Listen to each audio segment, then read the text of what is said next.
Georgia opens as a 21-point favorite, and then the line ticks down just a little bit. That's a huge line for Georgia to cover on the road at Neyland.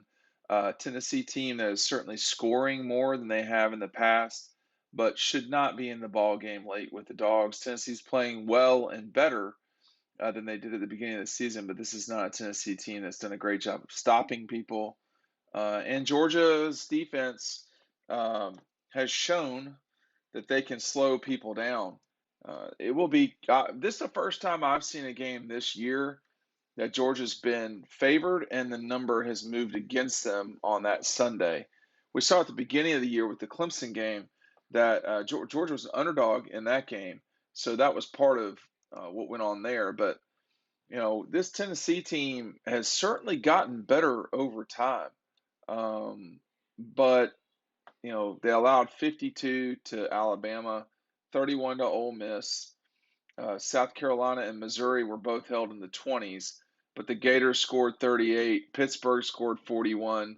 I think if you're a decent offense, you're going to score against these guys. I mean, we've seen they played well. The last 2 weeks, 2 of the last 3 weeks, Tennessee's played better than they did at the beginning of the season. Like, for instance, they allowed this Mizzou team to score 24 points. I mean, that's Georgia's going to score a pile of points against Tennessee if you had to ask me. But it is a tricky game. I mean, I've always had I've been up there enough to know that this game is can be a difficult game to win. And obviously everything changed in 2001. It was the first time in 20 years at that point that Georgia had beaten Tennessee in Knoxville. Now they'd only played them 5 times, and Tennessee was clearly the better team in those games. But in the 90s for sure. But even in 95, they went up there and had a game they could have won and lost at the end. um, 97, the Robert Edwards game where he played well, but they just couldn't figure out how to kind of get past the balls. 95 was a Robert Edwards game too, by the way. But 99 with a real long kickoff return. They had a long, hard road up there, and it really never seemed like Georgia could get past the balls. But in 2001, when Mark Richt and company went up there and shocked them at noon on CBS, um, that really changed that. People look for moments all the time about was there a watershed moment. For Kirby, I think it's different than another than other people do. I don't know there was just one moment with Kirby, but with Mark Richt, there's no question it was the 2001 Tennessee game, and in many ways, that was the downfall of Tennessee from that point forward. I mean, they have not won the conference since that game. They've only gone to represent the East twice. Once that year, excuse me, well, that year and then two other times in '04 and '07. It's been rough for the Vols since. But when you look back, so the '01 game was a shocker. In 2003, that was a night game up in Neyland, and Sean Jones taking the ball back at the half. That was an amazing win for Georgia. It was freezing up there that night. 2005, a CBS game in the middle of the day. Georgia and Tennessee both ranked in the top five. Thomas Brown, DJ Shockley. I mean, Tennessee couldn't score. One of the few times they scored in that game was a pick six for Shock. So it was and then 2007, Georgia just gets ambushed by Tennessee, really in back-to-back times up there in 7 and 9.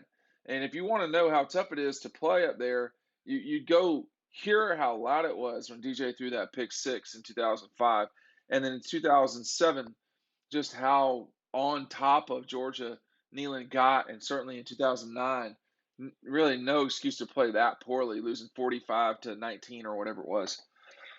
And then, in 2011, Georgia and Aaron Murray really just outplayed Tennessee. I mean, I thought they were the better team. They go up there and win.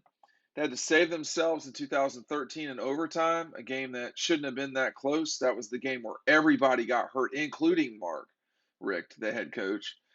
2015, just an inexplicable loss. I think that was the first moment where I knew that Mark Richt was in real trouble. The Alabama game, yes, but that was the first loss of the season. But for Georgia to get up the way they did against the Vols, 24-3 or whatever it was, and lose, that was just hard to process. And from this 17-19, those two times at Neyland, blowout wins for Georgia, 41-0, and then something to 14, whatever it was, 48-14. They just have been really hammering Tennessee up there at Neyland since. And this game's going to be a challenge on a lot of levels, but if you're talking a lot about the atmosphere you have to go in, that means you're not talking as much about the team, which means you should win the game. You know, Tennessee's gotten better. If you watch them over the season, I mean, they played Florida okay when there was this assumption that the Gators were good because they had lost to Alabama by 2. They really blew out Missouri a week later, 62 points against a Missouri that's just fallen apart. A 45-20 win over Carolina, not a good South Carolina team. Their best play was against Ole Miss. They lost that game by 5. That was their best game. Um, I really thought yesterday against Kentucky that Tennessee was fortunate to win that game. But what's disturbing for me watching Tennessee play, they've allowed 40 plus games, back to back games. I mean, they're going to have a hard time scoring against Georgia. That they're allowing that many points, that's a major red flag. So, this Tennessee team there's a difference between getting better and what Tennessee's going to have to deal with coming into this game. This Georgia team is locked in. I mean, we're looking at things for the Dogs where I'm talking after games about how the quarterbacks need to be more precise with their balls, and Georgia's got goal line stands to prevent a team from scoring a touchdown in the 5th game of the season out of 8 or 9, whatever it is. So this I mean, you're getting kind of nitpicky in the grand scheme of things with the Dogs because there's always ways to get better. I mean, the defense has not allowed a touchdown in the Clemson game, UAB, Vanderbilt, Arkansas, and Missouri games. So more than half the games Georgia's played, the defense has not allowed a touchdown. The team has not allowed 14 points. So we're going to see in this game if Tennessee has gotten further back than we thought. Or is this the same situation we've seen from Georgia for a long time, which is that scoring 20 is just like out of the question. I mean, I don't know if that's what it will be, but that's what you have to wonder is how good is this defense?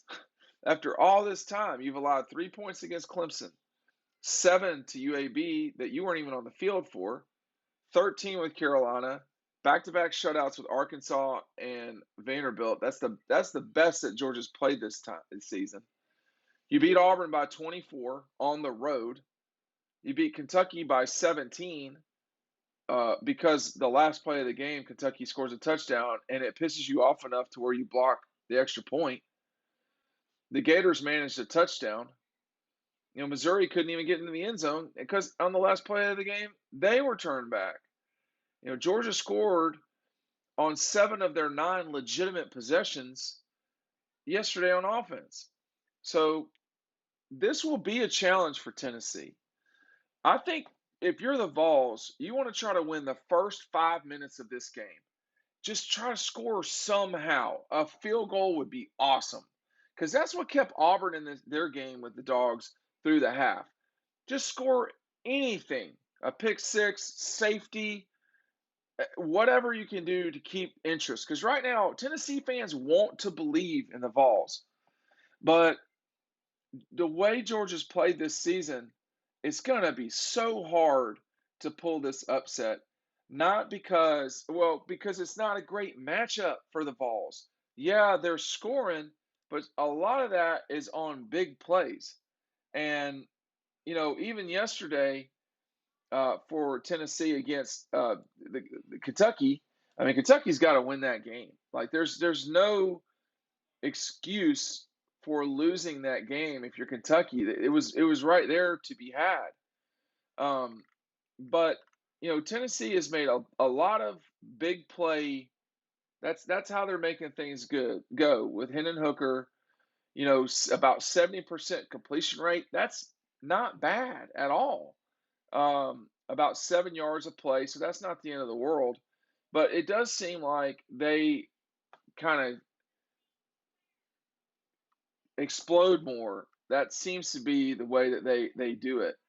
It's interesting too that the top 12 passers in the SEC, Georgia doesn't have either of those.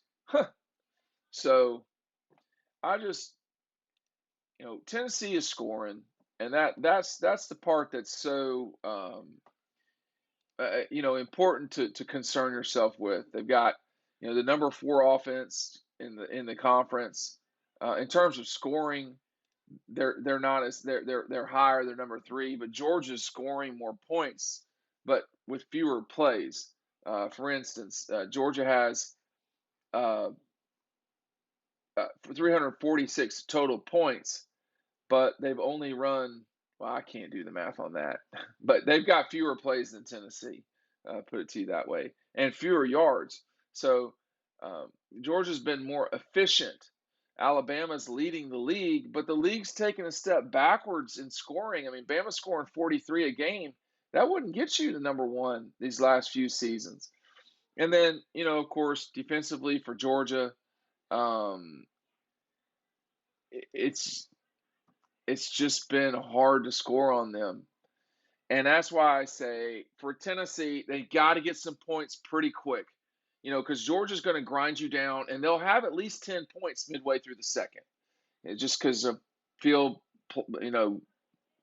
play and field position, and you got to score, and you got to score quick. I mean, these last couple of games, Georgia's not scored real well. They did against Missouri, but Missouri chewed up clock. Uh, you got to score, and you got to score early, a field goal, something. And if you can do that, you will have a game. If you don't, it's going to be too tough. Hey, check out dogpost.com. We'll see you over on the website.